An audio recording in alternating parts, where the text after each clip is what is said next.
Commissioner Chair Cerna. Here. Commissioner Fernandez y Garcia. Here.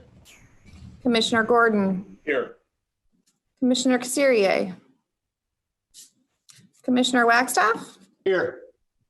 Commissioner Wirtz. Here. Commissioner Kennedy. Here. Commissioner Turner Johnson. Here. Commissioner Sneeringer. Here. Commissioner Cosick. Here. Commissioner Porter. Here. Commissioner Moak. Here. We have a quorum. Okay, very good. Just one quick announcement. We will have 6 voting commissioners today due to Commissioner Elliott's seat being vacant, and Commissioner Hassett is out today, which is her alternate. And until Dr. Casirier arrives, we will have Kathy Cosick voting in her spot. Very good. Thank you. Okay, why don't we go ahead and find a flag and let's do the pledge. I've got one right here. There you are. All right. I pledge allegiance to the flag of the United States of America and to the republic for which it stands, one nation, under God, indivisible, with liberty and justice for all.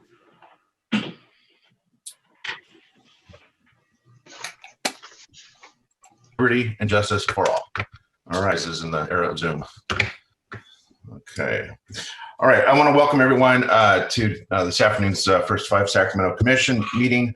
Of course, this is the first time that we are employing the Zoom technology again in the era of COVID. So I first of all want to extend my appreciation to Julie and Steph, Carmen, and everyone else that's played a strong role in organizing the meeting as it is today. I suspect we'll be using this platform for the foreseeable future, and I know it wasn't easy to work out the logistics, but I'm confident we'll be able to get through this first inaugural Zoom First Five Commission as best we can. I do have an opening statement, again, which has become somewhat customary in the time of the pandemic. In compliance with directives of the county, state, and Centers for Disease Control and Prevention, the CDC, this meeting is held virtually and is open to the public. Temporary procedures are subject to change pursuant to guidelines related to social distancing and minimizing person-to-person contact. Members of the public are encouraged to join the Zoom meeting or call the toll-free line to make public comments. The public can access the online version of the agenda, the Zoom link, and associated material at First Five's website, which is First Five, it's spelled out F-I-R-S-T 5, number 5, Sacramento, all strung together, .county, and that's spelled SACCOUNTY.net. Commissioners will be unmuted upon entering the Zoom meeting, and I ask that you mute your phones until you are called on to speak. Commissioners are encouraged to make comments and ask questions of staff throughout the meeting. Please use your raise hand button under participants when you would like to speak, and I will call on you in order. Please lower your raised hand after you have been called on. Commissioners may see some questions pop up in the Q&A section. Please allow staff to answer those questions, as they will primarily be related to making public comments. Members of the public entering the Zoom meeting will have the ability to signal that they would like to make a comment on any agenda item throughout the meeting. To be placed on the speakers list for any item, please click on the Q&A button and write your name and indicate the agenda item you wish to speak on. Please type in the Q&A at the beginning of the meeting or as soon as you know you would like to comment so that staff have time to create the speakers list. We will call your name in the order it was received and unmute you when it's your time to speak. The public calling in through the phone line will also have an opportunity to address the commission. If you have something to say when the phone line is unmuted, please state your name, the agenda item that you wish to address, and then your comment. Public comment in the Zoom meeting or over the phone is limited to 3 minutes, and we have that time limitation in place so that everyone who wishes to address the commission has an opportunity to do so. And lastly, for commissioners and our public, please unmute yourself when called on to speak, and then mute yourself again when you are done speaking. All right, that's a lot to take in. But again, this is the way we conduct meetings with social distancing in place these days. And again, I want to thank our very capable staff for getting us to a place where we can use this technology. Okay, I think staff, you need to do the playback statement, and if I'm not mistaken, or did Nope, you already I'm ready do that? to do that now. Okay, very good. This meeting is videotaped in its entirety and will be cablecast live on Metro Cable 14, the local government affairs channel on Comcast, Consolidated Communications, and AT&T Uverse. This meeting is webcast at www.sacmetrocable.tv. Today's meeting will be repeated Wednesday, August 5th at 9 a.m. and Thursday, August 6th at 6 p.m. on Channel 14 and is closed captioned for our hearing impaired viewers. Very good, thank you. Okay, the first item on today's agenda is our consent items. We have two items. We have approval of the May 4th, 2020 draft action summary. We also have appointment of Commissioner Eric Fernandez Garcia to the Sustainability Committee. Does any member of the commission wish to pull the item for separate discussion or vote? And Madam Clerk, do we have anyone sign up to speak on this item?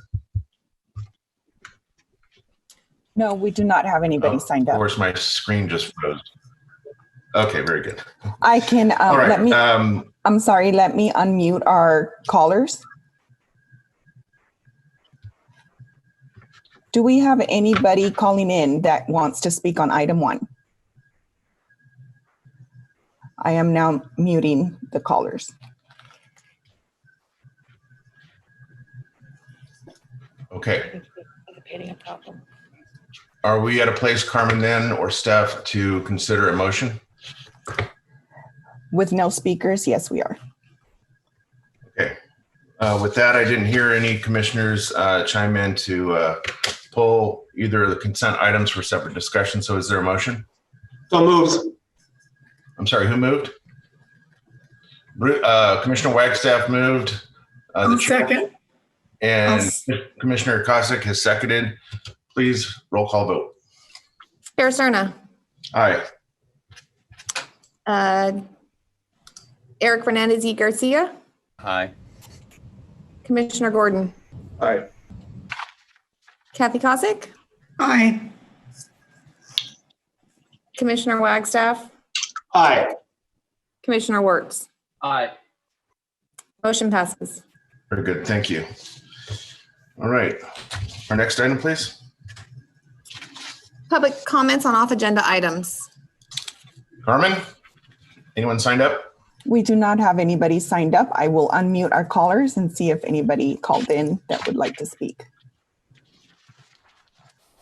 Callers are now able to make public comment on non-agenda items. We do not have anybody speaking. I will mute the phone lines. Very good. Thank you. All right. I want to, first of all, this is probably a good part of the commission meeting to express my thanks to everyone besides the commissioners and staff that have joined us here today. So I appreciate all the, I think the nomenclature is attendees that are joining us, members of the public that are watching today's proceedings. All right. With that, next item, please. Item number 4, Executive Director's Report. All right, Julie, take it away. Thank you. Good afternoon, everyone. Lovely to see your smiling faces. I will highlight just a few things from the Executive Director's Report. I wanted to start with the state budget. If you were following it, you know it was a very wild ride this year. The process starting with the initial budget in January to the May revise and then on into the signing in June. There was many up and down moments for children and families related services. In the end, the budget did preserve critical funding for many of the services, supports, and systems that will help children and families weather COVID-19 pandemic and the recession. A list of those programs and the dollar amounts can be found in the Executive Director Report. One of the things that I wanted to touch on today is something that wasn't resolved or determined in the budget, and that is the nicotine-based vape tax. This is something that the legislature is going to be looking at in the fall and making decisions on how they would tax vape products and how that money would be dispersed. We don't much care about the how it will be done part, but we're very concerned about the structure for disbursement of those tax dollars. As it stood when the bill went forward, it did not have two things that we thought were critical. It didn't backfill Prop 10, and it also didn't have any language about maintaining the current tax structure. So tobacco tax structure means that 14.8% of all tobacco tax generated in the state currently goes to Proposition 10. And we want to maintain that tax structure for all new taxes that would come into play. So we are, as an association and as individual counties, working really closely with our legislators and the governor, trying to make the case for why it's important to backfill and to have First Five be a recipient of any new tobacco-related taxes, including the vape tax. So I will certainly keep you posted on that, but we have sent in letters. Our partners have sent in letters. We've had virtual meetings with our representatives to talk about this, and it's at the top of the list to make sure that anything going forward includes both that percentage and a backfill. In other news, happily can say that we have a brand new executive director at the First Five Association. Moira Kinney resigned in January, and we did a 6-month nationwide search for a new executive director and landed on Melissa Stafford Jones. I've had the opportunity to sit in with her on a couple of meetings, and she just is a total firecracker. I think she's going to be amazing in this role. She brings a wealth of experience. I kind of highlighted it in the ED report, so I won't repeat it, but I think a wonderful addition to the First Five family for sure. I'm skipping down to our efforts to address cultural responsiveness, something that we've been putting a lot more time and focus on.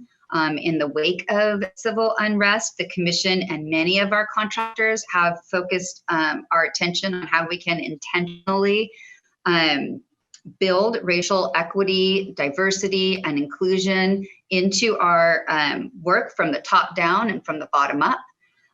In May, we contracted with the Impact Foundry to provide some training and technical assistance to Commission staff, as well as our contractors.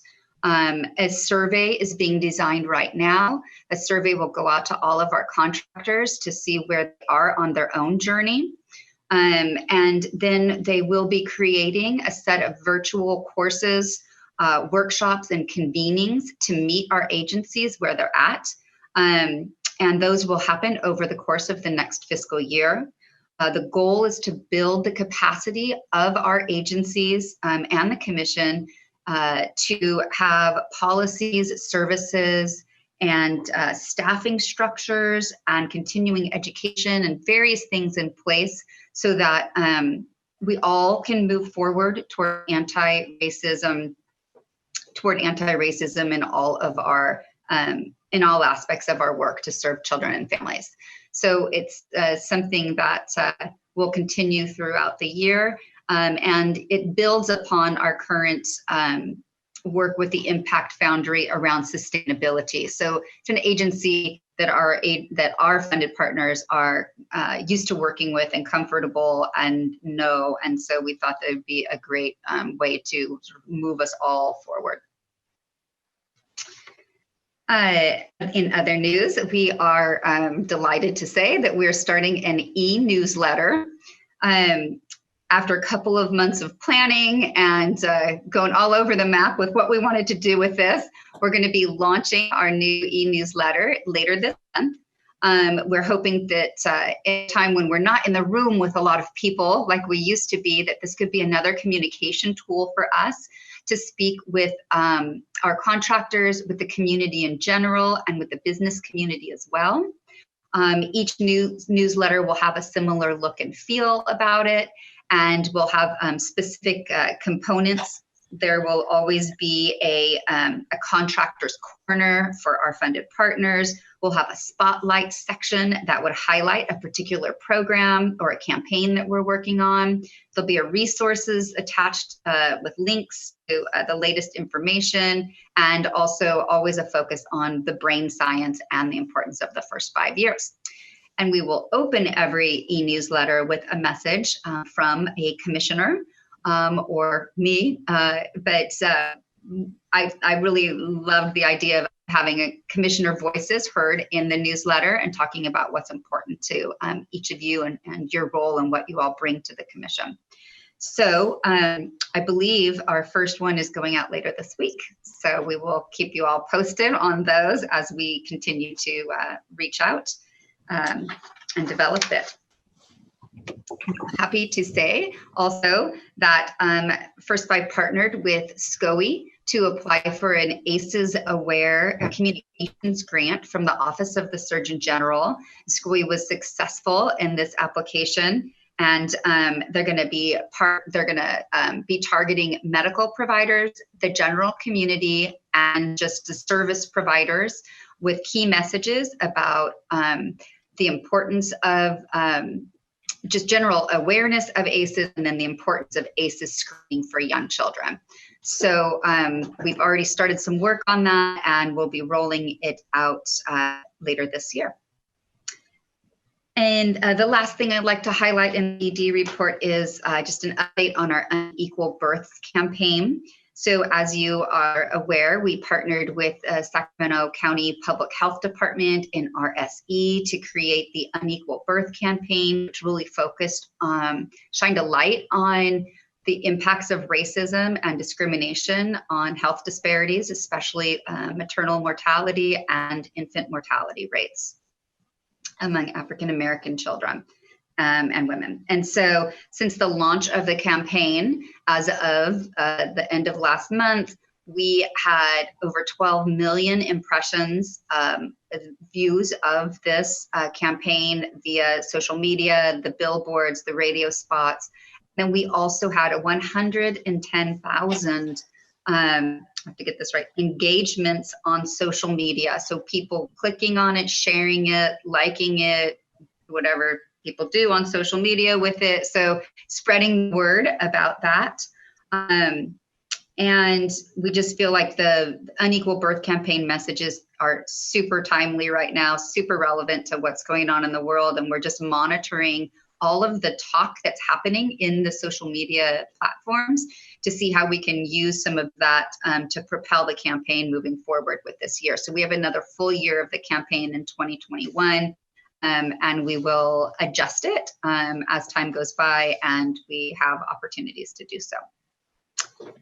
And that concludes my executive director's report. I'm happy to answer any questions. All right, very good. Thank you, Julie. Any questions for our executive director? Commissioner Serna, this is Steve. I don't see the hands up thing, so I apologize for jumping in, but I do have a comment. Just before you do, just as a reminder, if you go to the bottom of your screen and click participants, you should then see a pop-up on the right-hand side. And if you look at the very bottom right-hand corner, you'll see a button called raise hand. See that? I do, thank you. I'll do that. Yep. Very good. Go ahead. Thank you. A couple comments, Julie. The Unequal Birth campaign with those numbers, can you compare that with our past campaigns and just give us a sense of how widespread that is? Is that much more than before and so on? So I appreciate that. And then two other comments. Sure. So what we've seen that's different with this campaign is just the amount of conversation on our Instagram and Facebook pages. There's much more discussion happening with this campaign than in prior campaigns. So they'll base an impression based on how many times somebody drove by something. We now have that geofencing, which helps us track on those electric billboards exactly how many times it's seen. So it's just a more precise number, I feel, than it's ever been before. And it's also I can honestly say it's had more conversation around it than any of our other campaigns. Thank you. The next comment I have is around the cultural responsiveness and our anti-racism approach. This would be a comment for the commission and for our next processes around new commissioners, new members of the advisory committees. I think, one of the first steps we need to be looking at is how to broaden our diversity on the commission and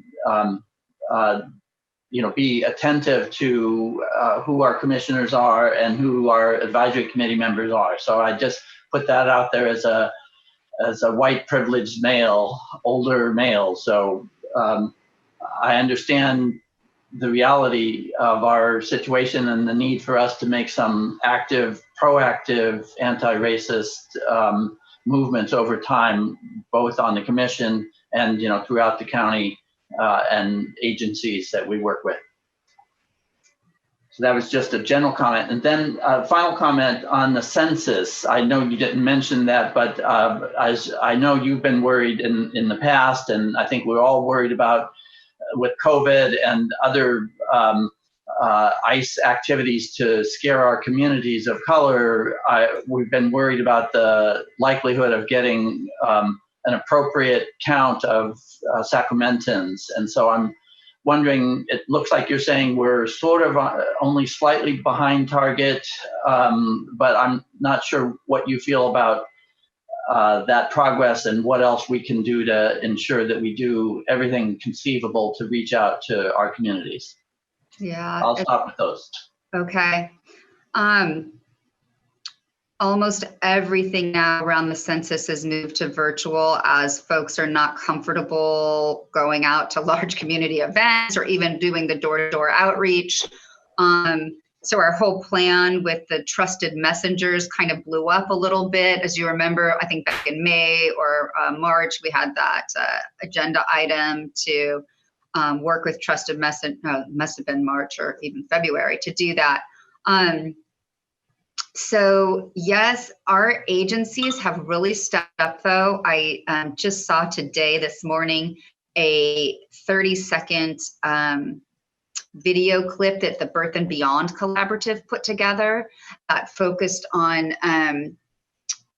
it had a double message of, we're here to serve you during COVID. We're still here. Our doors are open, and we will go to your home and whatever, virtually if needed.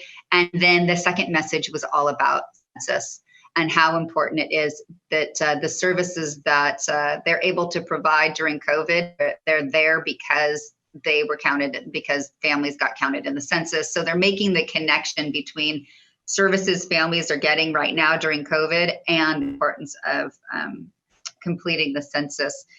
So I don't know. I feel like we have we got a strong start this past year, and our committees have been up and functioning for a long time. We continue to meet virtually, and the work continues. But I am a little concerned. I just got a message from Alejandra who says that at this time we're about 70% of the self-response rate, which is where we were at by the time the census closed in 2010.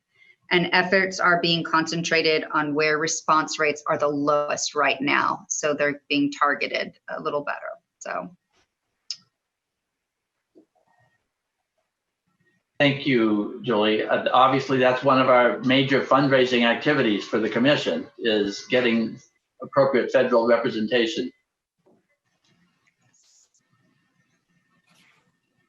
Anything further, Dr. Works? Okay, and just you can hit the raise hand button to lower your hand now. There you go. Perfect. Okay. All right. Any other comments or questions for our executive director from other commissioners? Seeing no hands raised. Carmen, do we have anyone that signed up to from the public to speak to the ED's report? We do not have anybody signed up. I will open the call lines and see if we have any callers. Callers, you can now provide public comment on this item, item number 4.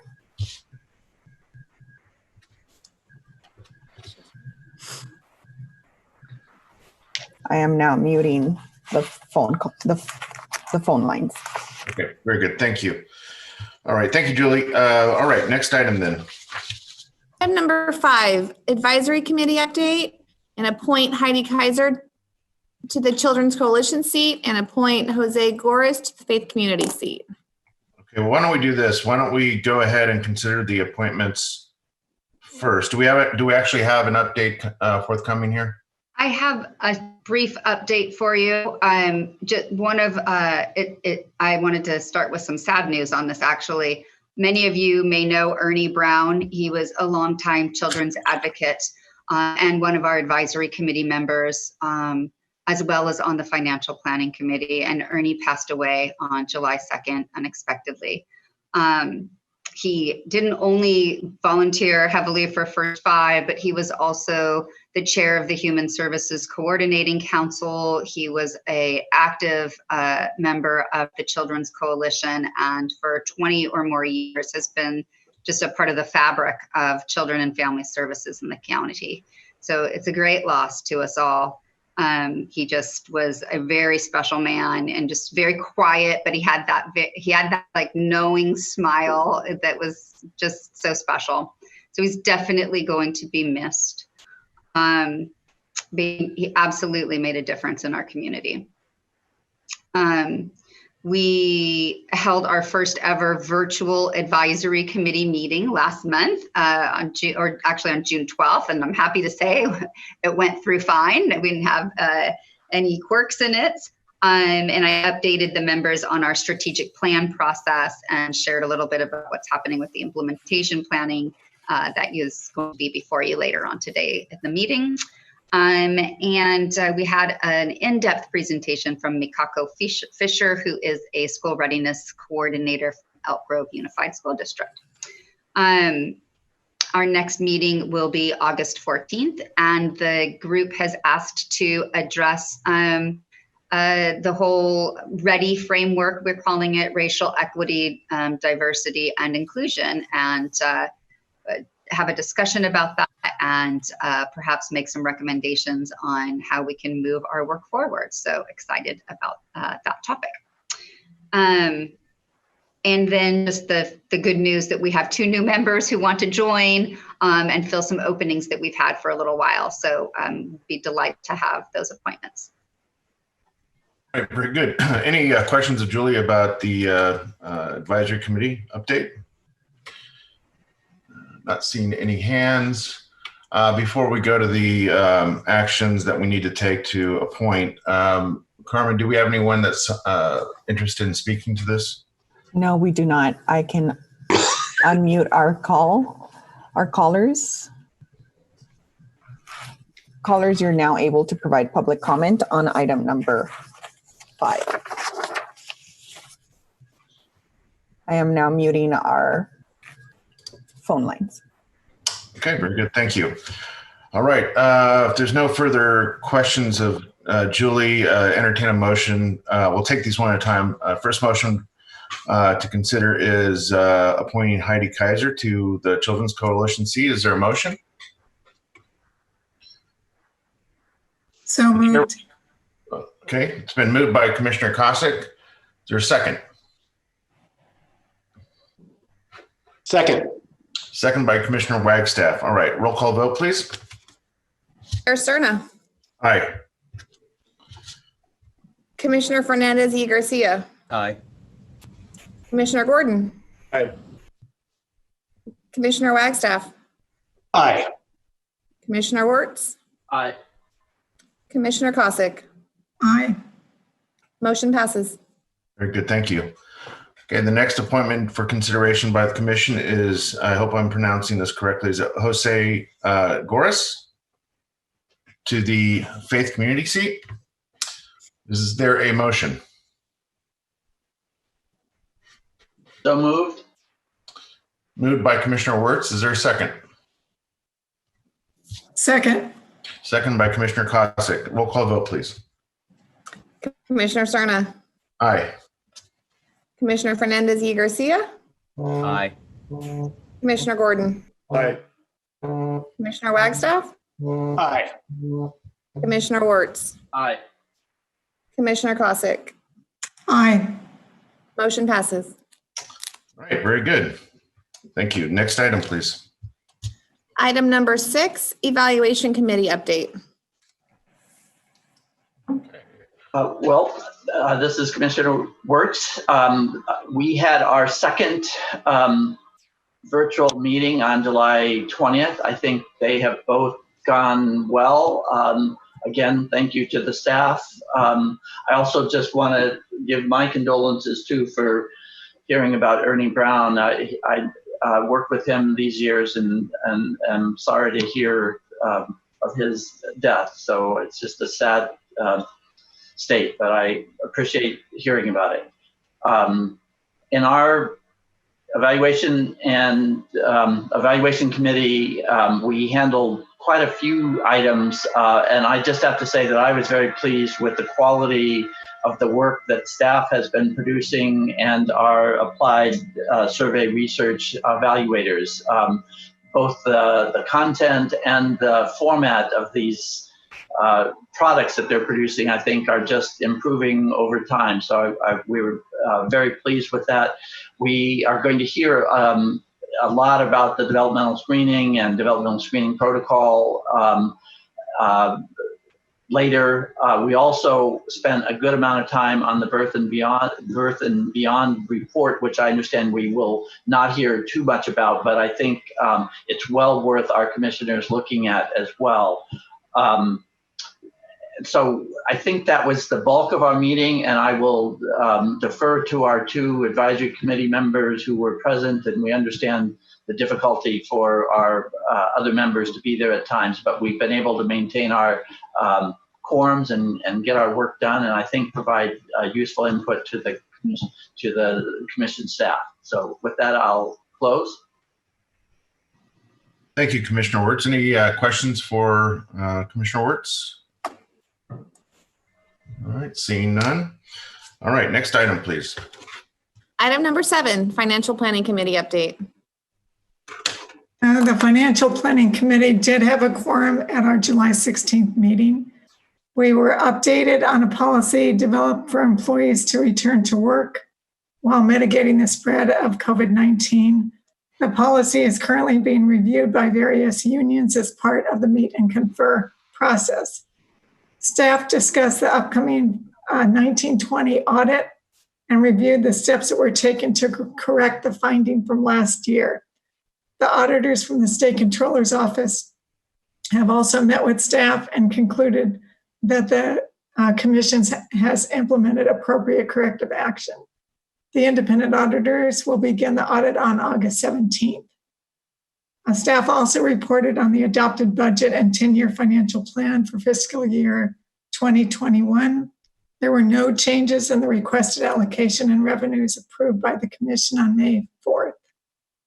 The committee reviewed in detail the makeup of the fund balance and the impact on the 10-year financial plan and unanimously approved the adopted budget and financial plan. This is item 10 on your agenda today. Financial statements through June 30th were reviewed and determined to be operating according to the approved implementation plan.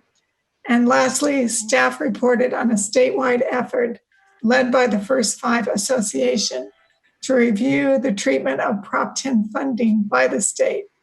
The goal is to determine if the state is calculating administrative fees, backfill, and distribution amounts correctly and consistently. And that concludes my report. Very good. Thank you. Any questions from commissioners about the Financial Planning Committee's report? Not seeing any hands raised. All right, thanks again. And we'll move on. Next item, please. Item number 8, Sustainability Committee update. Okay. Good afternoon. This is Donna Snaringer, and we held our Sustainability Committee meeting virtually on May 19th, which in times of COVID feels like 6 years ago. Much of our discussion that day was focused on the state budget as it was immediately following the release of the May budget revision and on COVID-19 impacts on services for children and families in our community. I think that Julie referenced that the state budget agreement, which was reached, did largely protect and enhance many of our critical services for children and families. I think that we have a lot of work ahead of us and some very difficult financial times ahead. So one of the things I did want to flag as we begin to look forward is much of the state budget was predicated on the idea that we would be getting additional federal funding. So if you're one who likes to watch Washington politics, it's a good week to pay attention. And we are certainly hoping that additional support for critical infrastructure for children and families is included. The two issues that the First Five Association is going to be continuing to advocate for, in addition to the nicotine-based vaping tax, which Julie talked about, is job-protected paid family leave. We are in the last few weeks of the legislative session in California. It is a truncated legislative session with very different rules than we've seen in the past as they adapt to the new COVID realities. So a lot of these things are going to probably happen really quickly. And so we will be doing our best to try to keep an eye on those. In addition, the committee received an opportunity to provide input on a collaboration with the Sacramento Business Journal to create a family-friendly thought leadership podcast series. And I think that you don't have to go too far to realize that the realities parents are facing today as they are trying to manage working from home, caring for their children at home, supporting their children's education at home, and dealing with economic challenges, including job loss, furloughs, layoffs, and challenges in just meeting their basic necessities. I think it's a really good opportunity for us to be able to give some support and give families a chance to think about how they can navigate these really challenging times.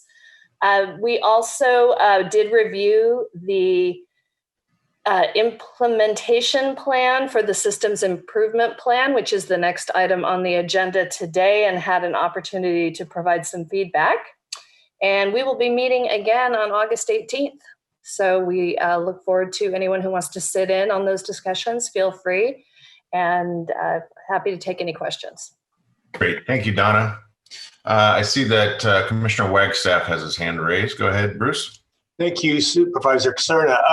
Question for Donna, perhaps, maybe for Julie, but remind me, as it relates to the state budget and the funding that you mentioned related to children's programs, how they are impacted by the trigger language that depends on federal funding coming in or not, because as we sit here today, that's a real question mark, I think. So how would the funding that you mentioned related to those programs be affected by that, if you know?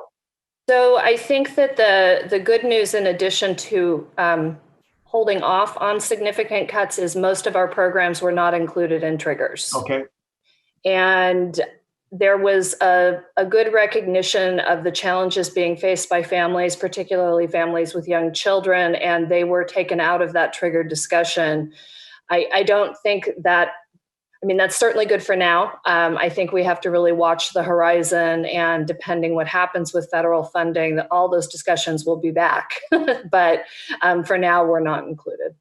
Thank you. Okay. Any other questions for Commissioner Snaringer? If not, thank you, Donna, and appreciate your updating the Commission on sustainability activities. All right, with that, we'll move on to our next item, please. Next item number 9, approval of the 2021 to 2024 implementation and systems improvement plan. Excuse me, Supervisor, I'm going to have to recuse myself from this item. One of my departments is affected by this. Okay, please let the record show that Commissioner Wagstaff is virtually removing himself from the virtual commission meeting. Okay. All right. Any other recusals, by the way? No, that's just the Okay. one. You only have one contract in the whole implementation plan that isn't going out to bid, and it's an MOU with the Department of Children, Family, and Adult Services for the Black Child Legacy Campaign Steering Committee. So thus he oversees that agency. This is super exciting. I'm really happy to share with you today this plan. It has consumed the better part of First 5 staff's time and energy over the last 2 months. It's a mouthful because we have combined 2 different plans into one. So for the first, we had a series of firsts. In 2018, we had our first ever system sustainability plan that was a document that accompanied the implementation plan. And for 2021, we are actually combining both of those things because we have integrated our systems improvement and sustainability work into our implementation plan in every one of the result areas and in every way. So I'm really happy to share this new document with you. And let me bring it up here. Let's see. There we go. Okay, so let me get to page 1 here. Okay, so this new plan, it is our path forward for ensuring that our $44.6 million that we allocated last time we met in May in the strategic plan are deployed in an equitable manner, and that our children and families see positive impacts across all 7 of our result areas. So this is just a reminder slide. This is our strategic plan hierarchy. The commission identified those 3 priority areas of health, early care and learning, and empowered families. And then each of them had a goal. And then each goal had at least one result area attached to it. So, and then for the color scheme, also just a reminder, everything is green because our systems work now is overreaching to every single one of our result areas. So the green part represents the systems work, and then the yellow means that there's also a direct service component. So there's money going out in our program aspect. And so those are the hybrid versions. So as you'll see, 5 of our 7 result areas do have direct services accompanied. Within the plan, each result area has a summary sheet. Those summary sheets are very specific to the strategies that will be funded. And those begin on page 35 of your full packet. We have an audacious amount of work to be completed with this plan. There are 19 direct service strategies that will be funded going forward, and there are 33 systems improvement strategies within those 7 result areas. So lots of good work. We're super excited to get started on it.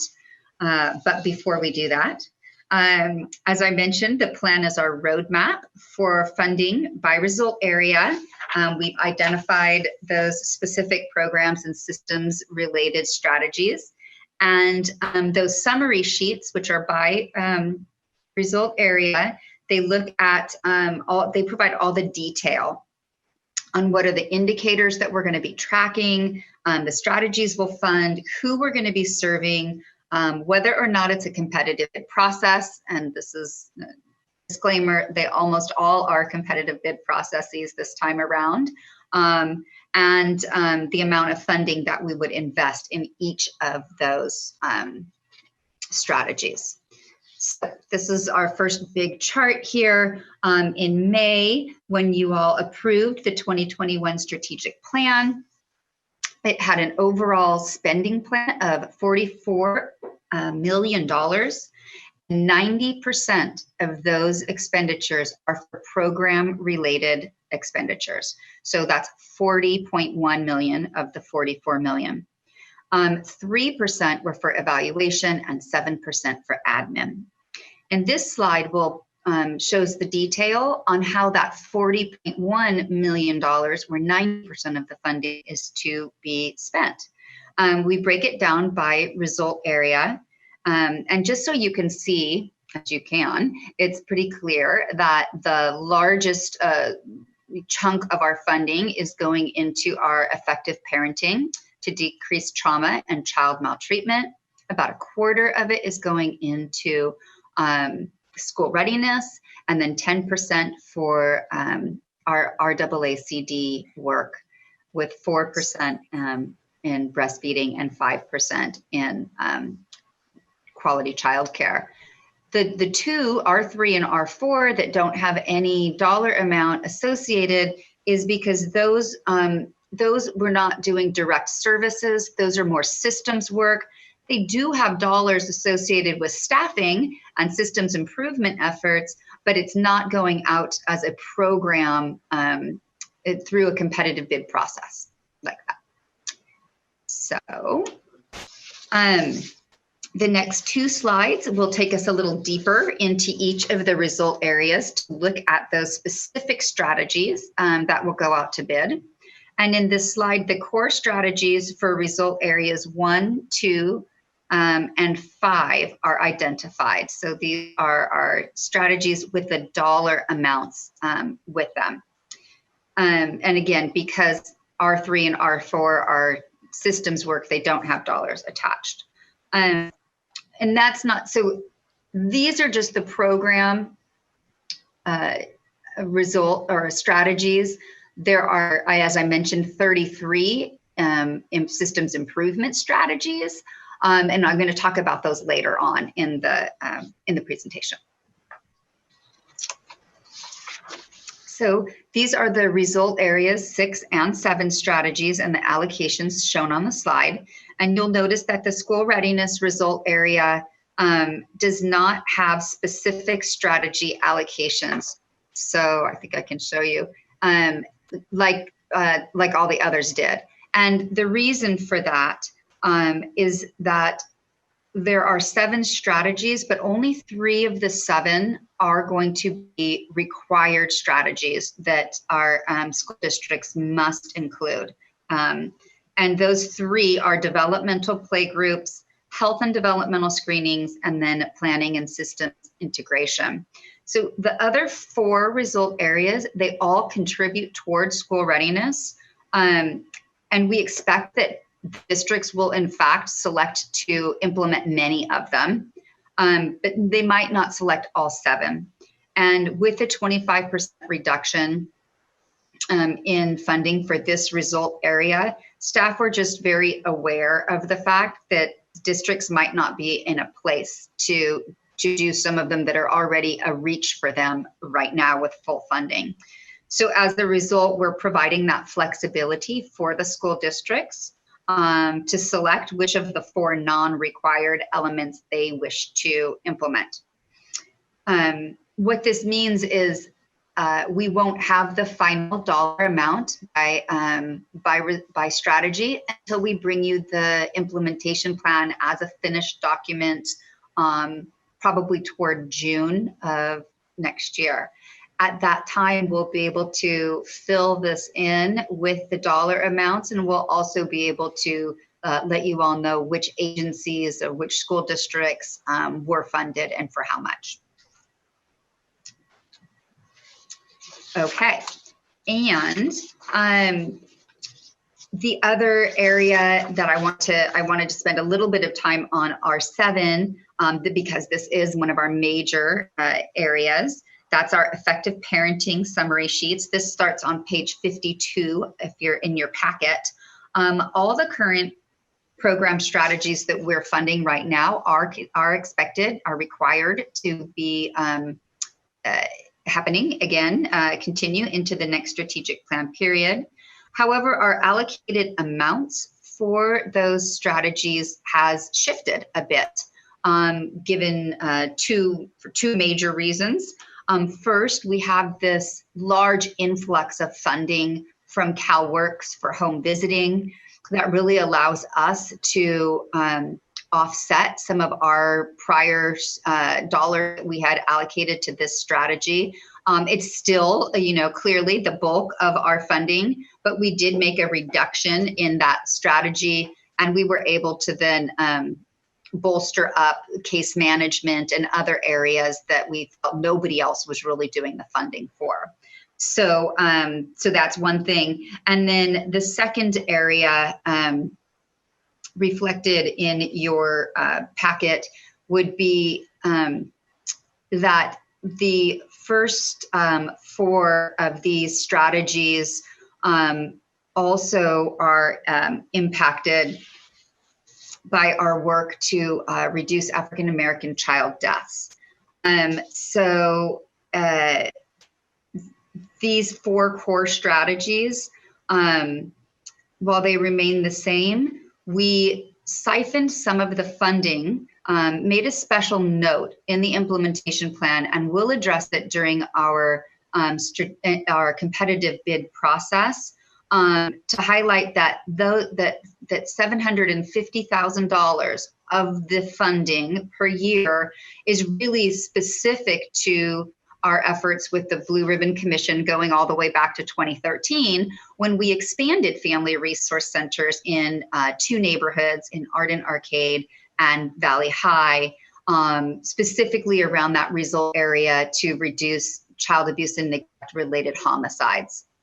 And while we separate out our RAACD efforts into R1, a chunk of it really was in R7 as well in this area. And so moving forward, when we have our competitive bid process, we will require that $750,000 per year be dedicated toward the efforts to reduce African American child homicides. Julie, this is Phil. Can I interrupt for a sec? Yes, please do. Since you're on the slide, wanted to know how fluid are the line items that are within each result area in terms of the amounts, or asked another way, how set are they in stone? And the reason I ask is I'm looking at emergency child care and case management. Mm-hmm.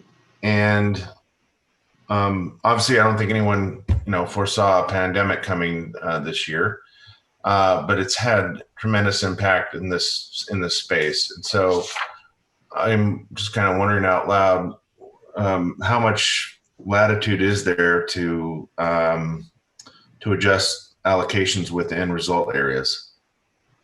So we did put a lot of thinking behind this, and we also tried to honor the strategic plan work groups recommendations on various result areas. So the emergency child care and case management is representative of our current contract with the crisis nurseries, to fund the crisis nurseries. And I hear you that this is now even more critical than ever. And when decisions were made to cut that result area by 22%, we decided to just take the straight 22% cut that was recommended by the committee. And what happened is R7 used to be R7 and R8. It used to be the effective parenting and then a second result area. Those two got combined because they really are all about reducing trauma and child maltreatment. So we combined them into one. But I think staff had the goal of maintaining the emergency childcare with only the 22% cut, whereas if you looked at the rest of the effective parenting, it actually received a 26% reduction. So we didn't want to cut it any further than the 22% that came out from the recommendation. Does that make sense? And then, of course, if it's the will of the commission, we can change whatever you would like. But I just didn't want you to think that we arbitrarily came up with that. Sorry, I appreciate the explanation. And what I think I heard you say is that the 2.8 million, that's a contractual obligation, right? Well, everything is going out to bid. I'm not sure any other folks are going to jump in line to operate crisis nurseries, but it is the emergency childcare and case management. That RFP will be written with the focus of emergency respite care for parents in crisis, as well as overnight stays. Right, but regardless of who the operator would be, or who the high, the winning bidder, if that's the right term, would be, it is then memorialized through a contract, is it not? Yes, it is. Okay, all right. Yep. That answers my question. Okay, thank you. Thank you. Okay. So I will move us to the next slide.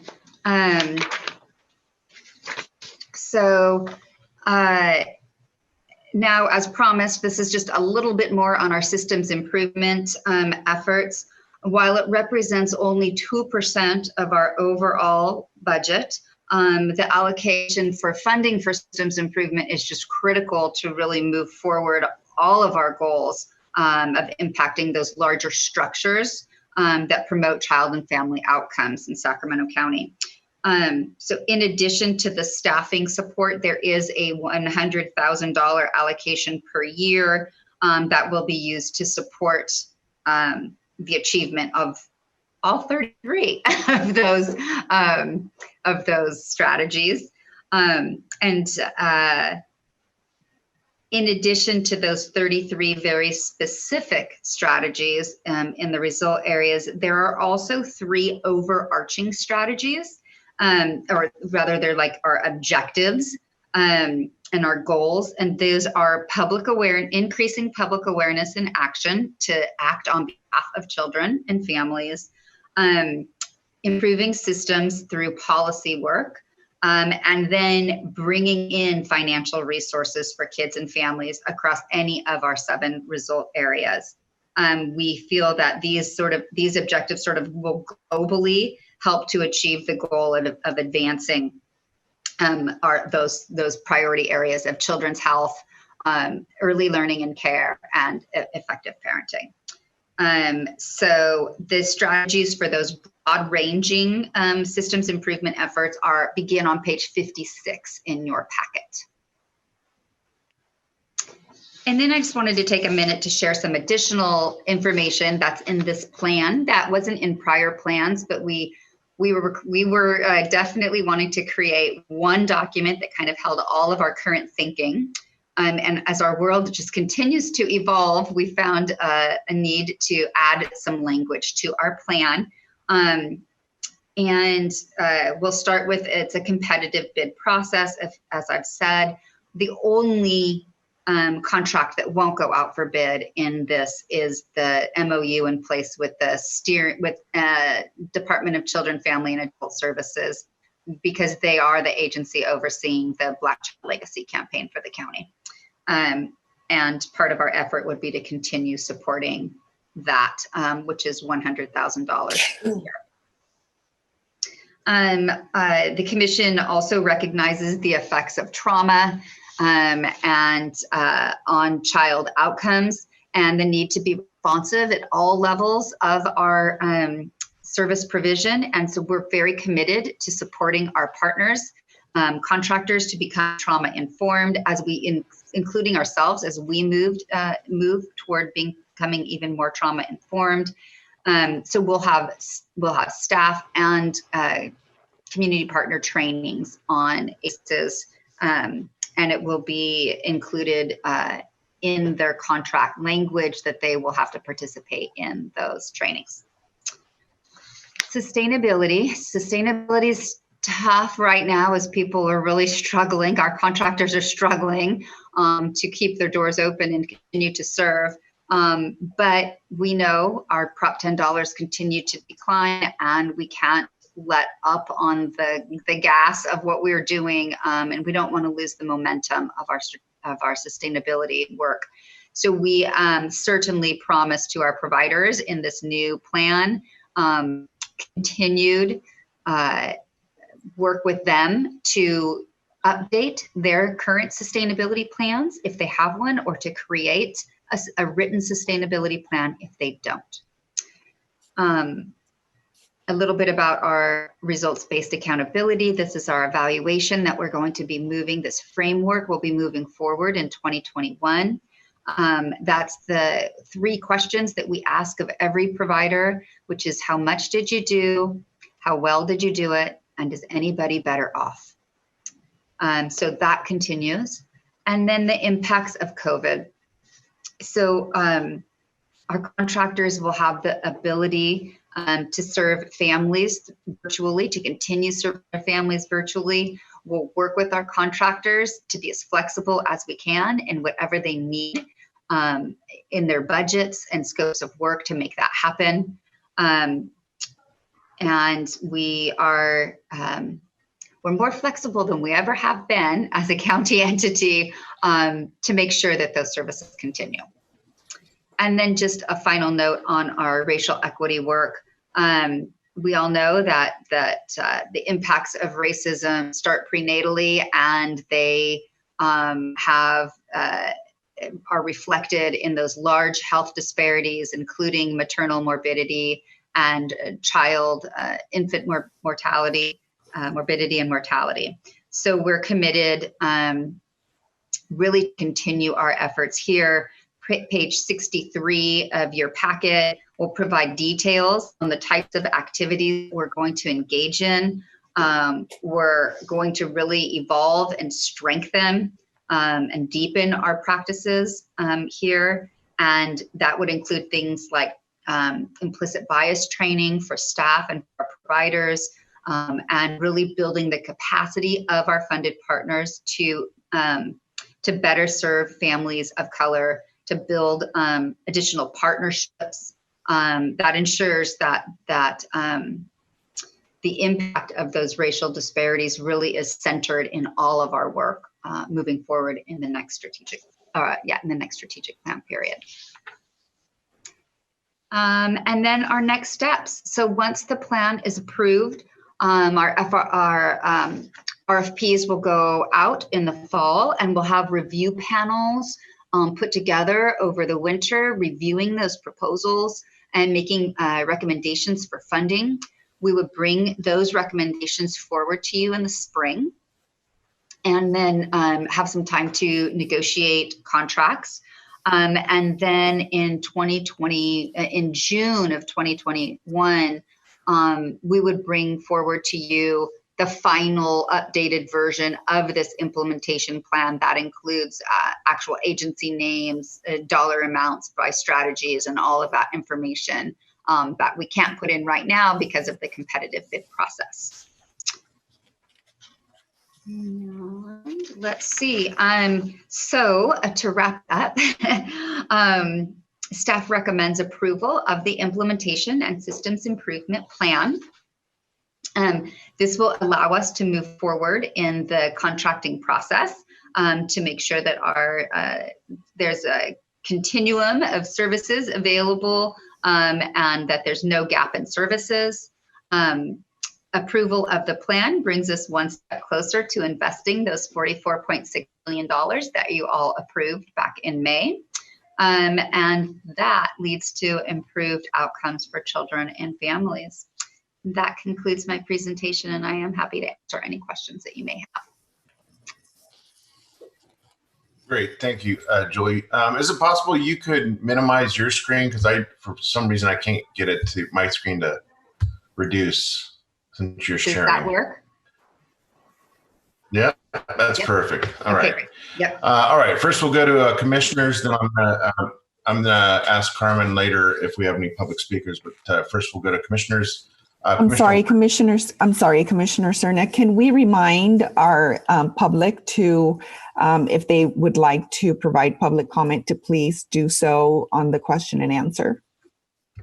Okay, I think you just did. So thank you. Thank you. All right, Commissioner Wirtz. Yes, this does sound like a massive effort to translate the broader committee's high-level discussions to concretes here. I have just one question around the format. I really appreciate that under each of the strategies, in green, you've blocked out the distribution of the funds with program staffing, program management, and so on.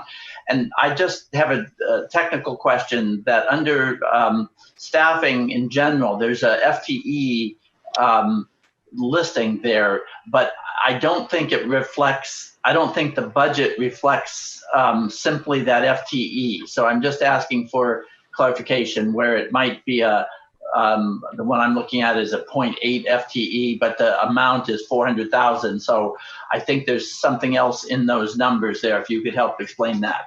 Sure. I did the same thing and I saw it the first time too, because I'm like, clearly we don't make that much money. But it's a 3-year total. So it's 0.8 FTE for all 3 years, because that is the total amount to be invested over the 3-year period. Thank you. Yes, I did the same thing.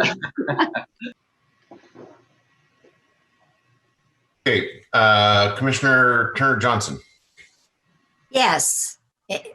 I just wanted to say congratulations regarding all the hard work to put this together. But right now, I also want to say that when it was done, clearly no one knew that COVID-19 was going to be part of our lives. And the alignment of how important the areas that are featured in this, if you will, our continued refinement of our strategic plan and result areas over the last years, in my mind, could not be better aligned with the needs of children and families under the current pandemic, certainly with all of the issues around health.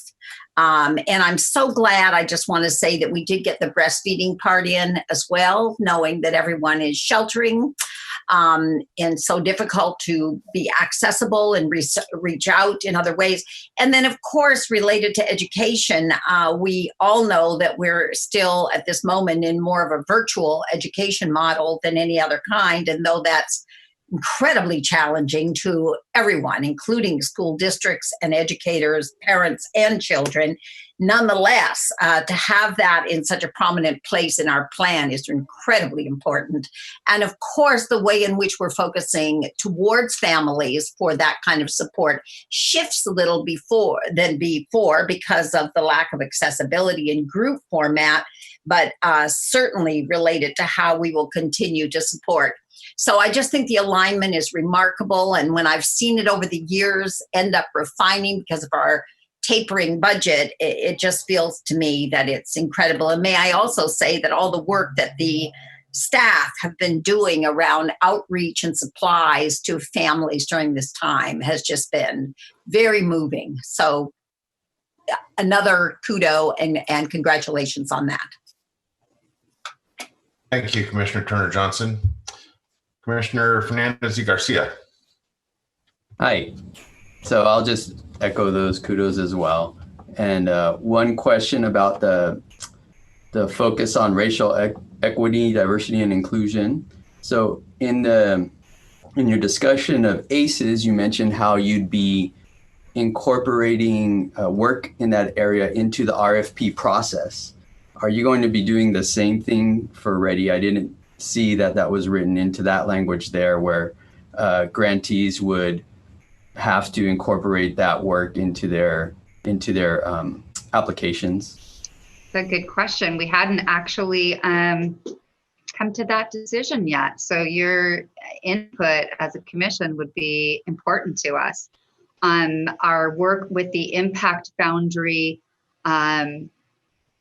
is optional right now. An agency who wants some, I don't know that we're mandating that every one of them complete that assessment and then sign up for something. But this is an opportunity going forward with new contracts and new contract language that brings us into 2021. So if it's the desire of the commission, we would be happy to do something like that. I definitely think it's needed across the board.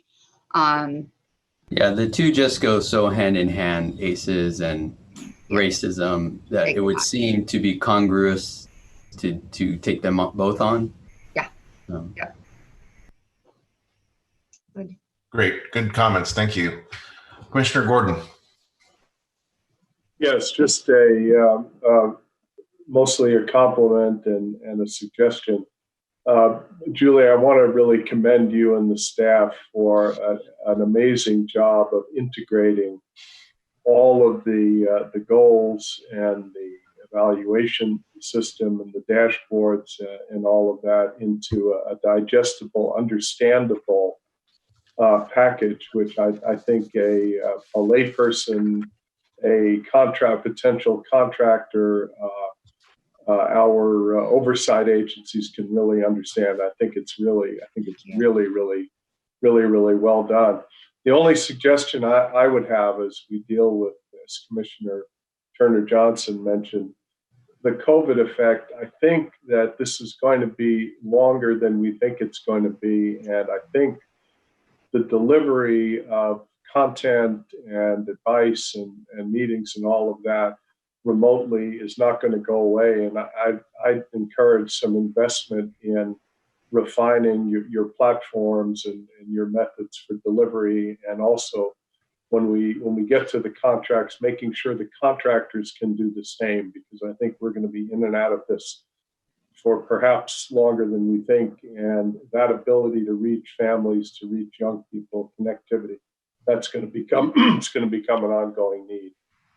Thank you. I agree. And we've seen the requests come across in budget amendments to purchase technology, which we've clearly been allowing.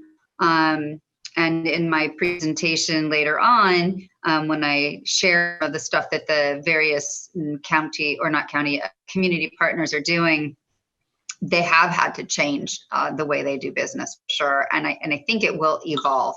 Absolutely. So thank you. Definitely keep that in mind. Commissioner Sneeringer. So I had just one quick thing, and then after hearing Commissioner Gordon, I have one more. I just wanted to echo the comments made by Commissioner Fernandez y Garcia that I think there is value in integrating anti-racist expectations, training, and values into the work that we're doing. And I concur that ACEs is a natural place to put it, but I would also argue that as your staff are working through different conversations, it's important that we all have the same conversation and that there is a consistent set of values that we're working toward in our first 5 commission discussions. And I think any way that commissioners can be included in that, as well as our contractors, would be really valuable as we try to make real change in our community. So I would just really kudos for bringing that up. And I think that that's an excellent idea.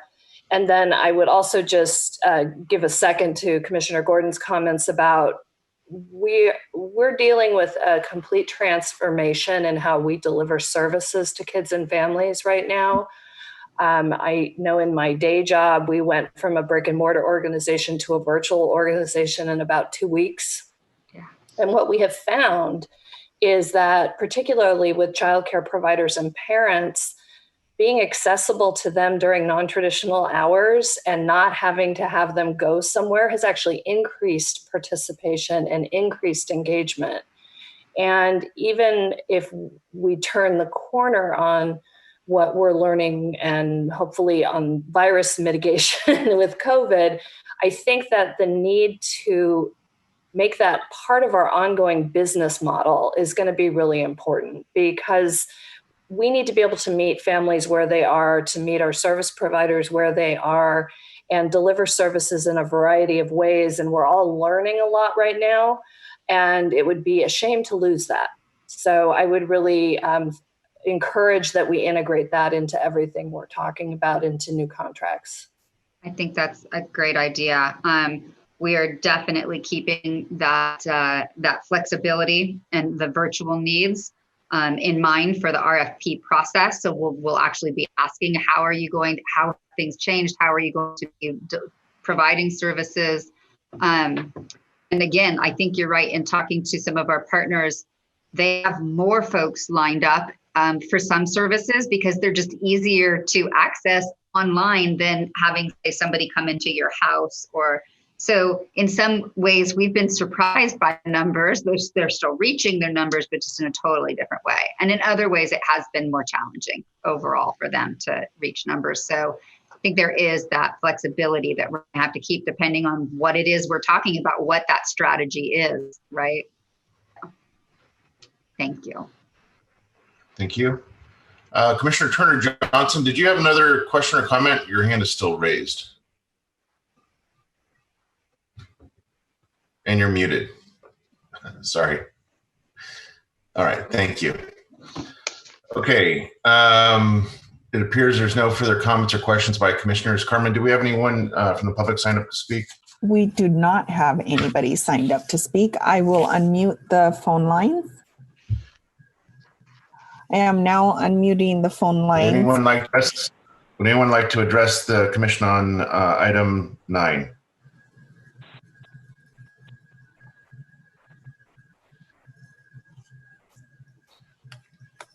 Not hearing anyone.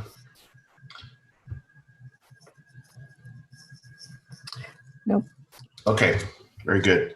All right, well, we do need to take a vote on this. So if there's no further deliberation by the commission, would someone like to make a motion?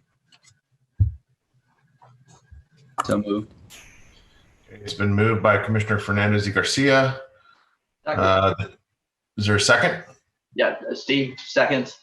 Okay, and seconded by Commissioner Wirtz. Roll call vote, please. Commissioner Cerna. Aye.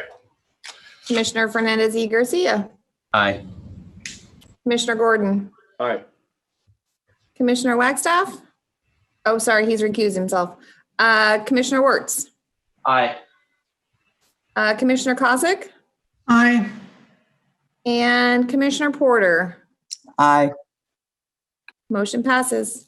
Very good. And again, I want to thank Julie especially for her focus and attention on this is really kind of our, as far as I'm concerned, big part of our constitution as a commission, what we do, what we use to do it with, and how we measure ultimately our successes. So I think there's no question that a lot of thought went into it. So I want to express my appreciation. With that, let's go on to our next item, please. Item number 10, public hearing, approve final budget and 10-year financial plan for 2000 and 2021. Sorry, I screwed that up. All right, the fun part of the meeting, the really fun part. Okay, good afternoon, commissioners. This item is the fiscal year 2021 adopted budget. We heard Kathy talk about it in the financial report, our financial committee report. Basically, the adopted budget is meant to capture any changes that have occurred since the recommended budget, which was approved by the commission in May of this year. I've got good news.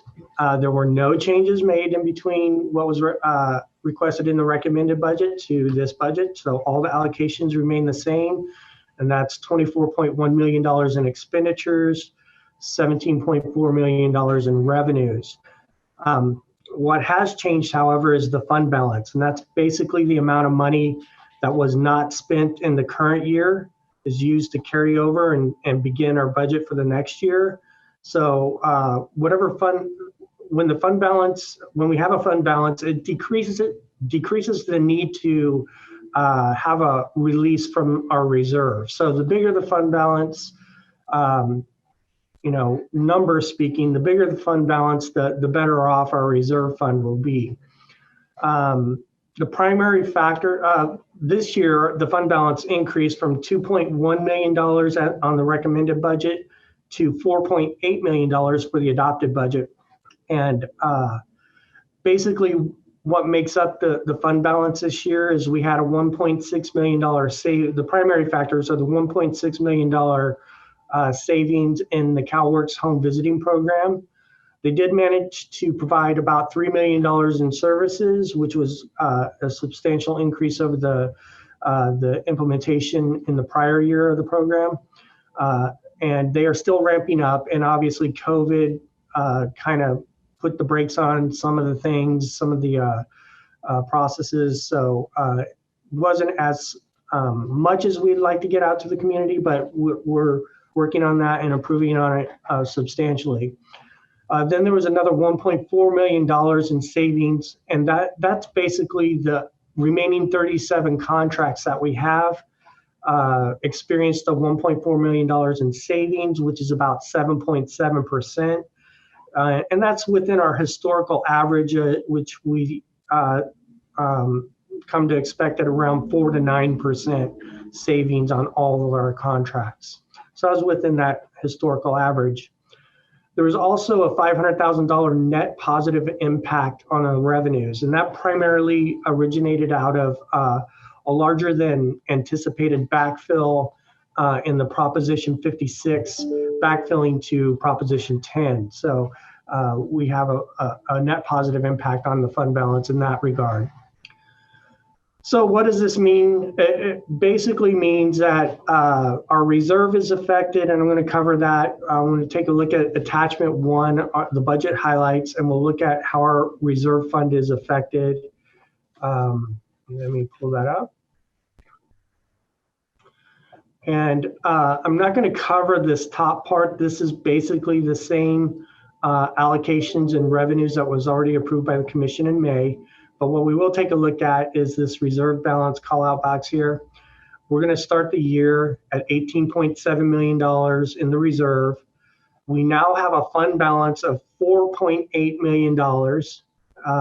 So now to finance the upcoming year, we only need a reserve release of $1.9 million. In the recommended budget process, that was a $4 million reserve release. So it really helps out our reserve fund that the fund balance increase. And when we discuss the 10-year financial plan, you'll see where that impacts. So at the end of the fiscal year 2021, we estimate a $16.8 million reserve fund. So if you go ahead and take a look at attachment 2, the 10-year financial plan, and I'll pull it up on the screen. Again, since we are not changing the requested allocations and revenues, the only thing that's going to be affected on this chart is what happens in our reserve fund. And the green highlighted column here is the current year request, fiscal year 2021. As you can see, I filled in the numbers, $18.7 million beginning balance, $4.8 million fund balance, $1.9 million reserve release. And we've followed this through the years. If I can get that, follow it through the years in our 10-year financial plan. You can see we end up at $3 million at the end of the plan, which is what the commission has stipulated for contingency fee, our contingencies, but primarily for cash flow issues. Particularly in this year is a good example. Our last year was a good example. The state had problems with their accounting system, did not issue a check for 5 months. If we're operating on about $1 million cash flow each month, 5 months would have put us well beyond our reserve of $3 million. So there are things that happen that we do need to keep a cash reserve for cash flow issues. So I mentioned that I would tell you what the increased fund balance, how that improves our down year forecasts.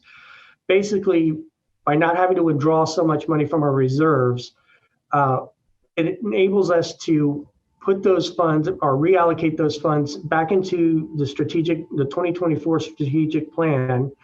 And now we can afford to put $12,400,000 in the 2024 strategic plan annually.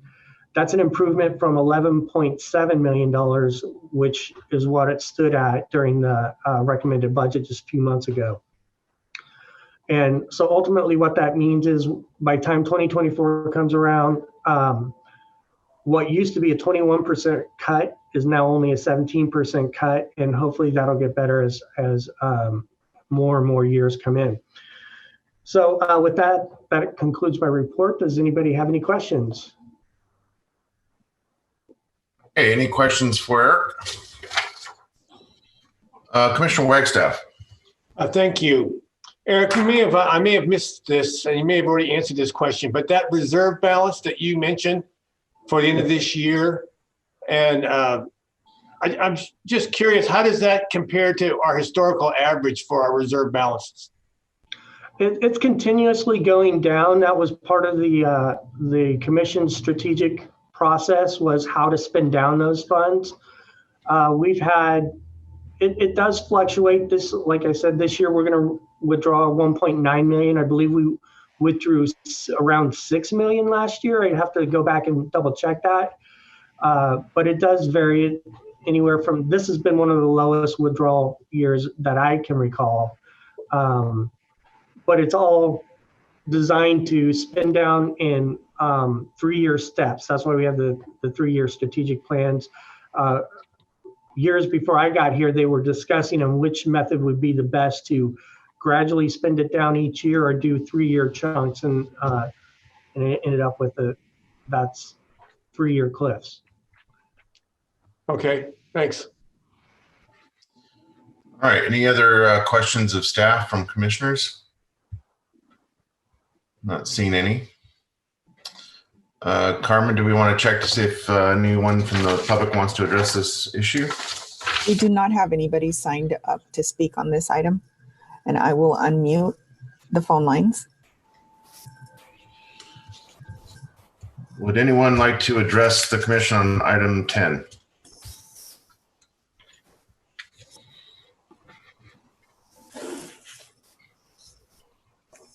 Not hearing any. Okay.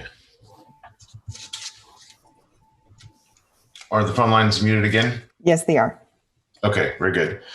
All right, we do need to vote on this. If there's no further comments, questions, deliberation by the commission, I entertain a motion. I'll move approval. Oh, or I'll second Dave Gordon.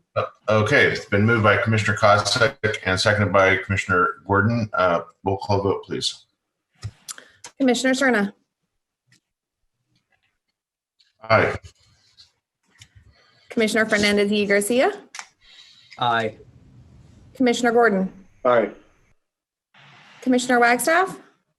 Aye. Commissioner Wirtz. Aye. And Commissioner Kosik. Aye. Motion passes. Very good, thank you. Okay, next item, please. Item number 11, approve revenue contract with First 5 California for home visiting coordination activities. Thank you. For this item, I am asking for approval to accept funding from First 5 California for in the amount of $200,000 over almost 2 years, the period of September 1st, 2020 through June 30th of 2022. The funds would be used to convene and staff a countywide home visiting collaborative coordinating committee is what we're calling it. And First 5's overall goal with these funds, they allocated $24 million back in late last year, was specifically to get money out to local county commissions that would enable them to improve the overall system of home visiting within their counties, and to be able to draw down as much money as possible from the state and feds to augment their current investments in home visiting. Prior to COVID, the funding was specifically and only for home visiting. But once COVID hit, we did find out from First 5 California that their expectation is that we would also look at other health and social services that families are going to need during COVID and during the recession. And and to sort of look at it as a bigger picture. So it has an initial focus on home visiting, but I believe our collaborative will be much bigger than just home visiting alone. And it could include other services like essential supplies, food, mental health services. There's just a whole bunch of things that could interact well with this committee. In preparation for the launch in September, we did convene a couple gatherings of the 4 other major funders of home visiting in the county to sort of start planning discussions. So that's Department of Child, Family, and Adult Services, Department of Human Assistance, the Department of Health Services, specifically around public health, as well as Head Start. And so with these 5 of us, including first 5 agencies, kind of designing what this coordinating committee might look like, and what our plans are to get us started in the fall. So one of the things that we'll be working on immediately is an asset map of all of the home visiting in the county. We actually are a very resource-rich county around home visiting, believe it or not. And we don't really have one good place that shows who's doing what and for which target audiences and how much money and what is the criteria for families to enroll in. And the other thing that we don't have, and I think would be wonderful to have, is some sort of universal enrollment or application form that kind of figures out for you where that family should best fit into a home visiting program. So we're not all competing for the same families amongst our different funding streams, but really have a much more coordinated view of it. So those will be some of the things that we're doing. And these funds will remain in-house.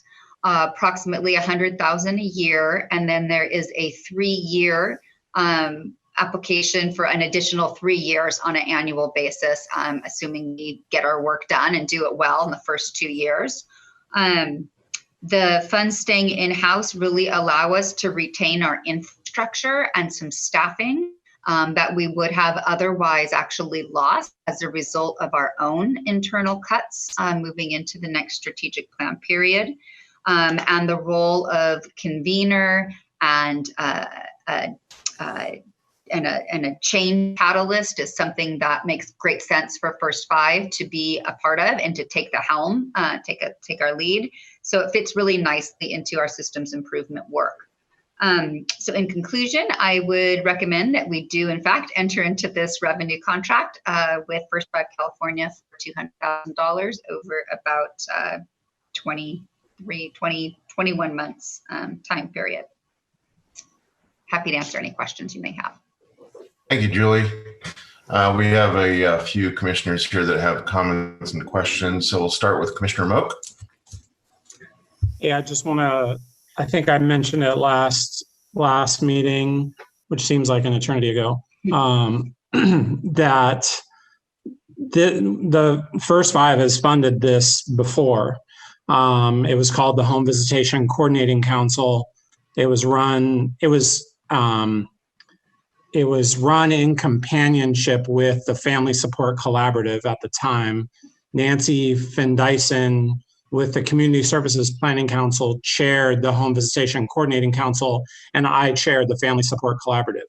So we worked together knowing that there were upwards, I think we found, of 28 or more home visitation programs in Sacramento County that were all doing similar work. So we spent probably, I'd guess it was a couple years, bringing everyone together, asset mapping, developing common forms, common databases. And this was all First 5 funded at one point in time. So I would just, if I didn't say it last time, I'll just if I did, I'll reiterate. Just, I think CAPC might have some of that material. Obviously things will have changed dramatically, however long ago that was, 12, 15 years. Right. But the structure and the blueprint of it will probably be very similar. So you could save a lot of time, I think, with just some of the formation mechanics and things like that that were done way back when that we funded.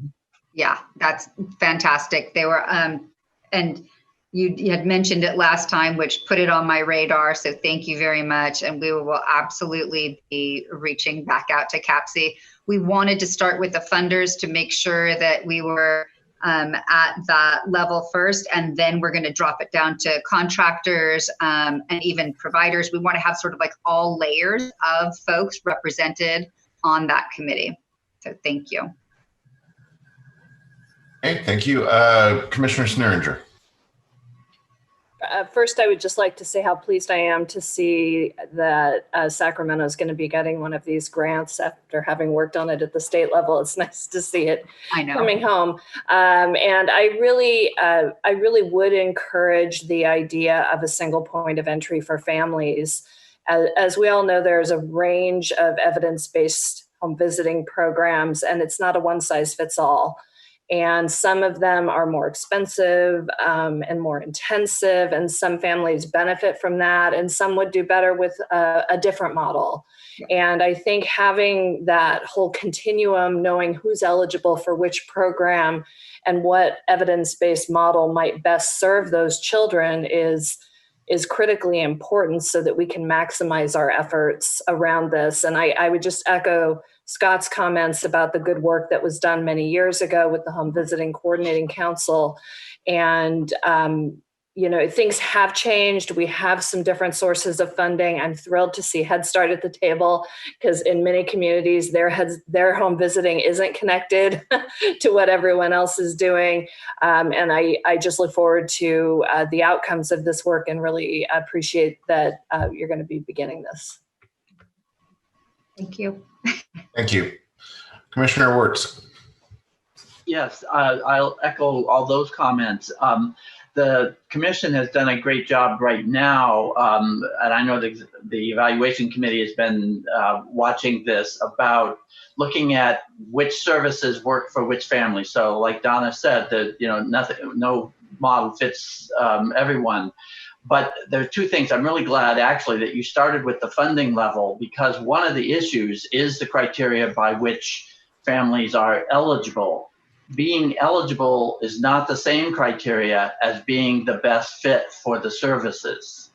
So I'm hoping that you keep that in mind, and there is a policy and systems level discussion there about the funding silo not necessarily fitting the need of the families. And I'll be very specific about this. The evaluation committee has identified or been monitoring the work that you all have been doing to identify the mismatch between the families being referred from the county to Birth and Beyond in terms of whether or not the severity of their need is matched by the level of services that, let's say, Birth and Beyond could provide.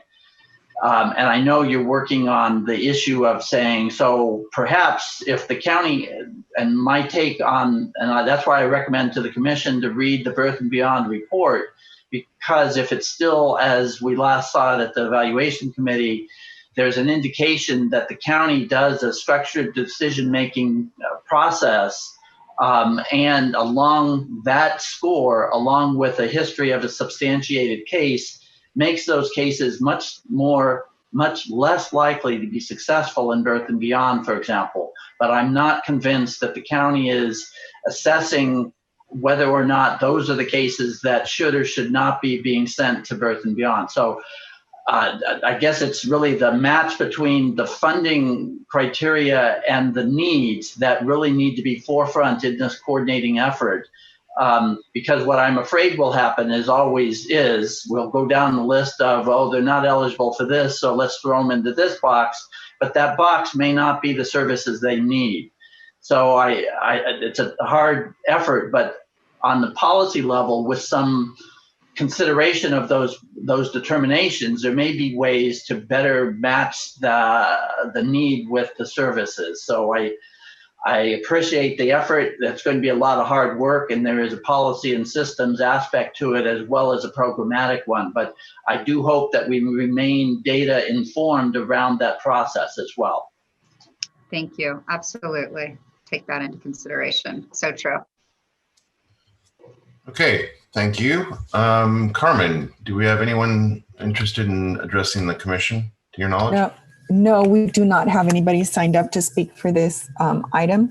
I will unmute the phone lines. Any member of the public wish to comment on this item?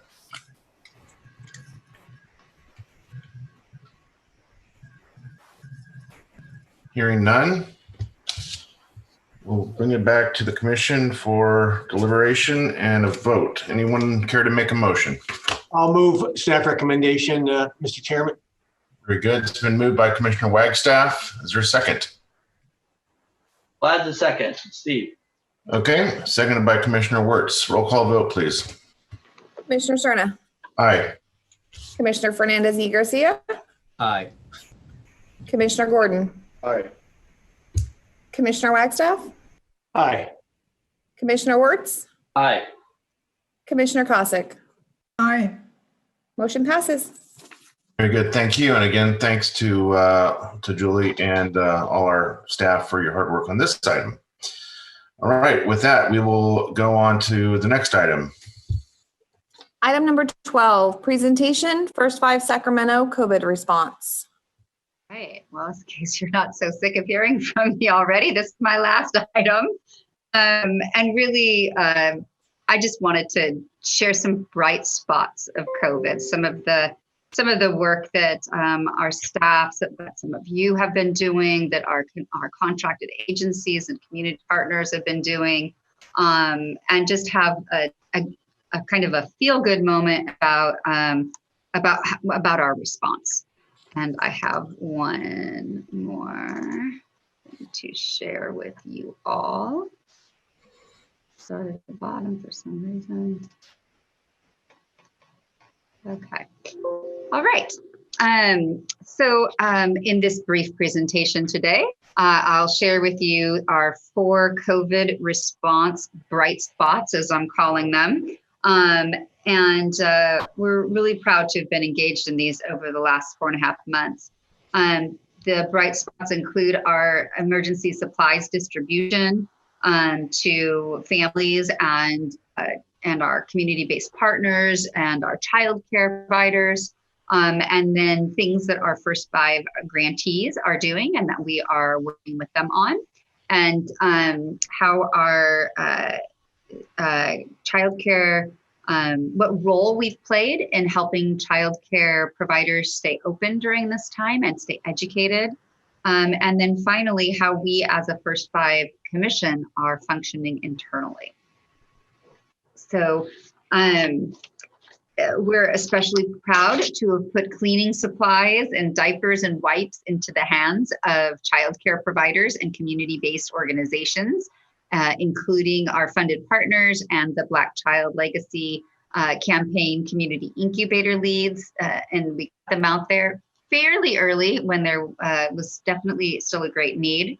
In the first days of our shelter in place order, we surveyed our grantees about those needs, both to keep their agencies functioning and to see what families said that they needed out there. And then Child Action and SCOE did an intensive survey of our childcare entities to see what they needed. And what we ended up with, because who doesn't love a good map here? Thanks to Lindsay for my map. The map shows where, together with our partners, we distributed more than 260,000 diapers, 420,000 wipes, 1,200 cans of infant formula, 8,500 cloth and disposable masks, 320 gallons of disinfectant, and 3,000 children's books, all into the hands of our community-based partners and childcare providers. All went out in mid-June through mid-July. Later this month, we are getting a second round of cleaning products from First Five California, and those are going out strictly to childcare providers through SCOE and through Child Action. And we owe a huge debt of thanks to both of those agencies for really taking over the entire part of getting those products to childcare providers. That was about 90% of the things that we had donated or received went out to our childcare providers. And then on the community-based partner side, we really could not have reached all of those partners without the partnership of Sacramento Food Bank and Social Services. Genevieve Levy did an amazing job. Of receiving, organizing, and distributing all of the the goods that went out that were donated by Baby to Baby. So a huge amount of supplies that went out right through the food bank. And Genevieve is a force to be reckoned with. Yeah, she just made it happen, and for free. They stored everything for us until the partners could come out and collect it, inventoried it, took care of everything. She was amazing. Our funded partners, clearly they're awe-inspiring, and we as a commission have stepped up to assist them with their virtual programming.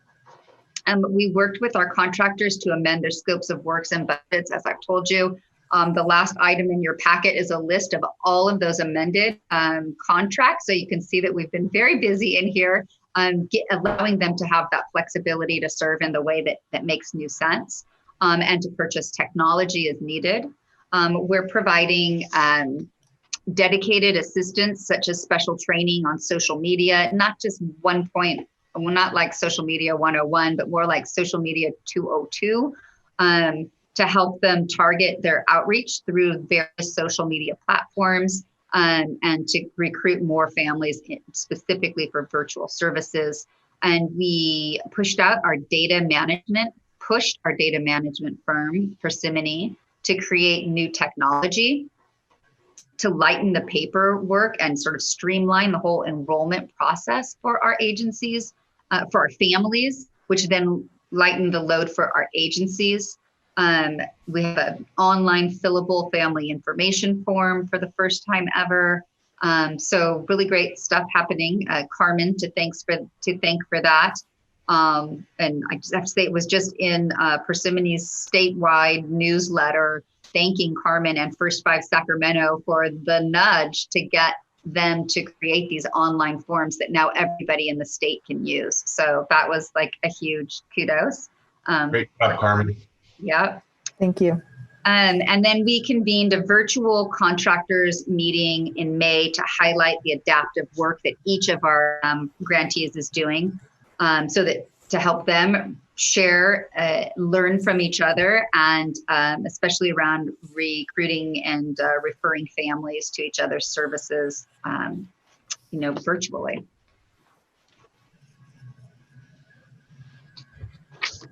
So our agencies adapted and beyond all expectations. They're engaging every day with their families through, as I said, virtual visits, online resources. They're doing porch drop-offs, drive-bys. This is a couple drive-by celebrations. You name it, they're doing it.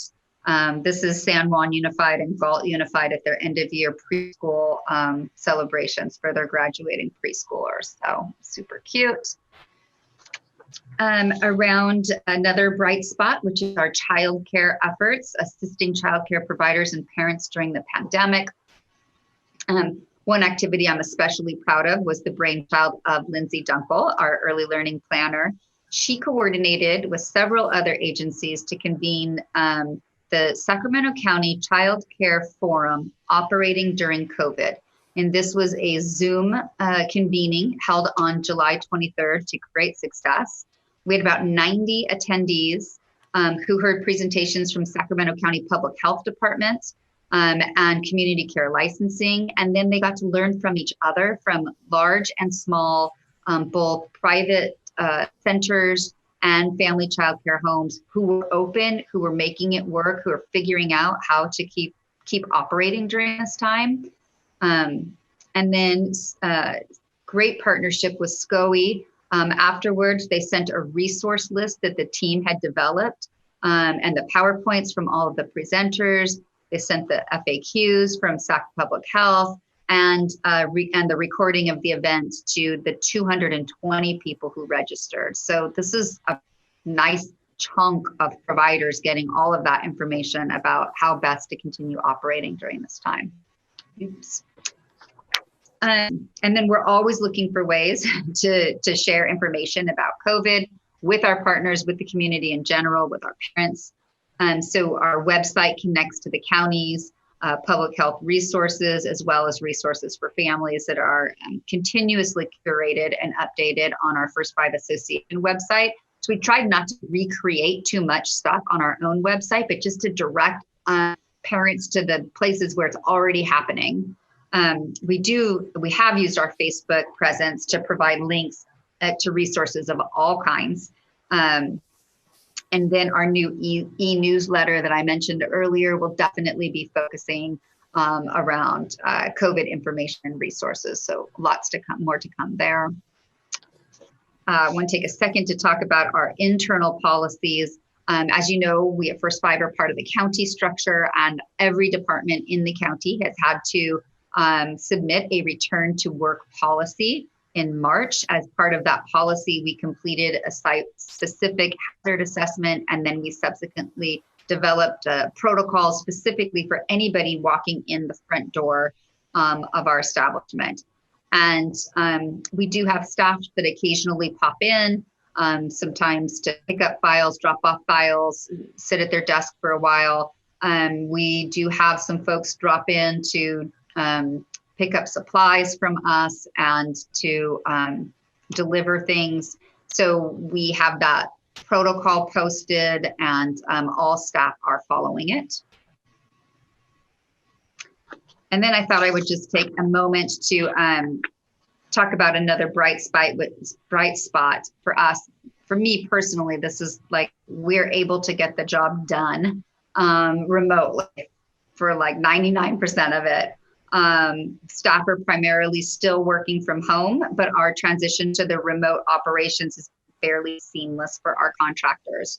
Our agency health in just about every aspect is strong. Our staff morale is high, even though we're responding to COVID, we're responding to racial equity issues. And all of that work that we're doing there is on top of their current existing workloads that they already have, but we're holding it together. When looking at the new fiscal year, we are keeping in mind the uncertainty of when we might be returning to the office, as well as what opportunities are out there for us to continue to evolve whatever role we might play in the COVID response, especially as the needs of our families will continue to grow. And we recognize how challenging it is, I've mentioned this, to stay focused on sustainability. That's something that internally we're meeting every month.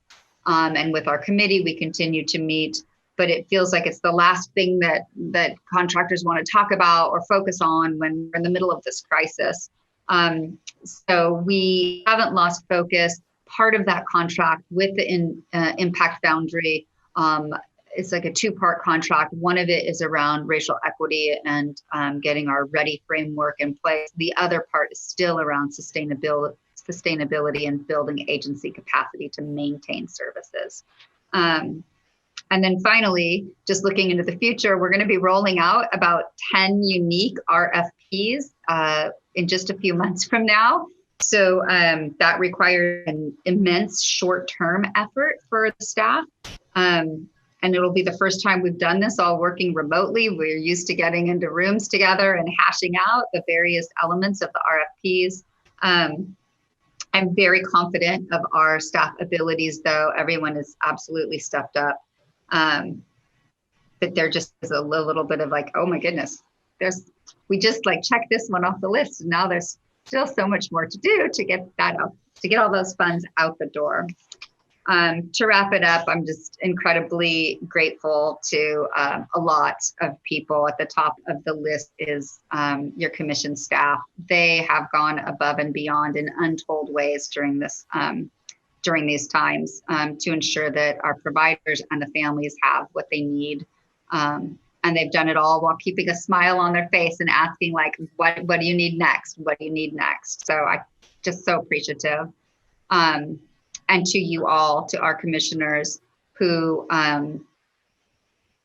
donated to supplies, helped us deliver supplies, everything, and have just been my support system throughout this. I appreciate each and every one of you. And then finally, to our providers, they have been so dedicated and so creative and so flexible in dealing with COVID, and they're an example for all community-based organizations, I think. So that is it for me. Well, that's a lot, and on behalf of all of us, I think we can all agree that what you and your staff and our partners have been able to achieve in short order, and certainly in a emergent context relative to the pandemic, we should all be proud of the heavy lift I think this entire organization has committed itself to make sure that our families, and especially the kids that we serve in our community, are getting the attention they deserve, in an unprecedented public health crisis. So I'm impressed. I continue to be surprised in a good way when I hear the latest thing that Carmen's doing, or the latest contribution made by one of our numerous partners in the community to make sure that families are getting formula or diapers, whatever they need. It really just goes to show you, what your community is made of in a time like this. And this is an important part of it, making sure that some of the most vulnerable, youngest of our constituents are getting the attention they deserve. So thank you. Do we have any other comments from commissioners on the report back on COVID? I don't see any hands raised. Oh, I do. Commissioner Sneeringer. I just wanted to quickly thank the commission staff for working so hard to support childcare providers. I think almost immediately following the declaration of the state of emergency, childcare was declared an essential service in California. And particularly for essential workers, it makes the difference on whether our frontline folks can get into hospitals and food service and all the other places where we really need them to be able to go to work. I do want to just share with the commission that largely our childcare supply has been held up by licensed family childcare providers. They have continued to remain open in large percentages, 75, 80%, all the way through this crisis, and at risk to their own health and their family's health, have continued to provide childcare services. And a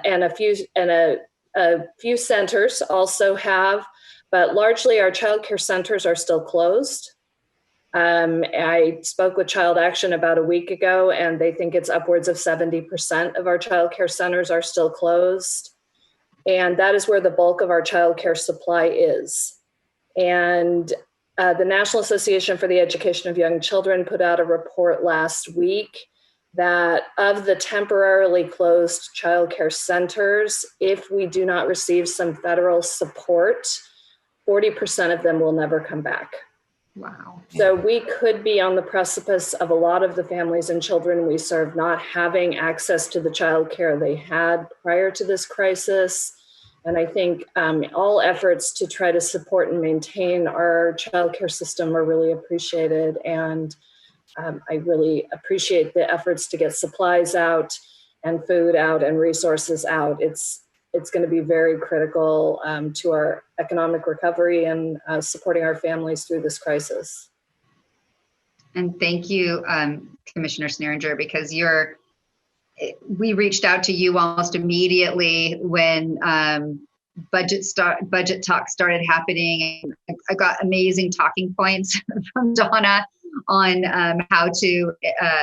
what needed to come to the surface in our advocacy work with our legislators and others. And just providing me a wealth of information. Just one example of of you all mentoring me in the way that you're available to me when I need you. So much appreciated.